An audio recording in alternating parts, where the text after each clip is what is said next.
জানো বিয়ের আগে আমার একটা ইচ্ছা ছিল, বর যেমনই হোক না কেন শাশুড়ি যেন মায়ের মতো হয়। আরে এইখানেই তো আমাদের সবচেয়ে বড় ভুল। তোমার শাশুড়ি যদি তোমার মা হয় তাহলে আমি তোমার বোন না, তোমার দাদা হয়ে যাব। তাই শাশুড়ি শাশুড়ির মতো থাক।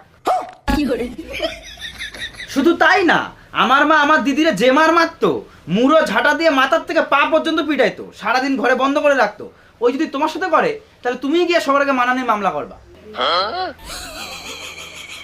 আর তার থেকে বড় কথা, ধরো আমার মার মধ্যে আর তোমার মধ্যে সামান্য ঝগড়া হলো, তখন তুমি কানতে কানতে আমারে বলবা যে আমি নাকি মাস সাইড নিয়ে কথা বলি, আমি তোমারে বিয়ে করে আনছি কেন যদি আমি মাস সাইড নিয়ে কথা বলবো। আবার ধরো আমি কখনো তোমার সাইড নিলাম, তখন আমার মা বলবে বাবু তুই এখন বিয়ের পরে মারে ভুলে গেছিস, বোর আঁচলের তলায় চলে গেছিস। এই যে একটা ব্যাপার, এই যে বাড়িতে একটা বিগ বস ফিলিং, এই ফিলিংটা তো পাবো না। তাই শাশুড়ি শাশুড়ির জায়গায় থাক, মা মার জায়গায় থাক, মার কোনো বিকল্প হয় না। তুমি কি সিরিয়াল দেখা শুরু করিছো? না, সেই দিক দিয়ে আমি পুরোপুরি সুস্থ।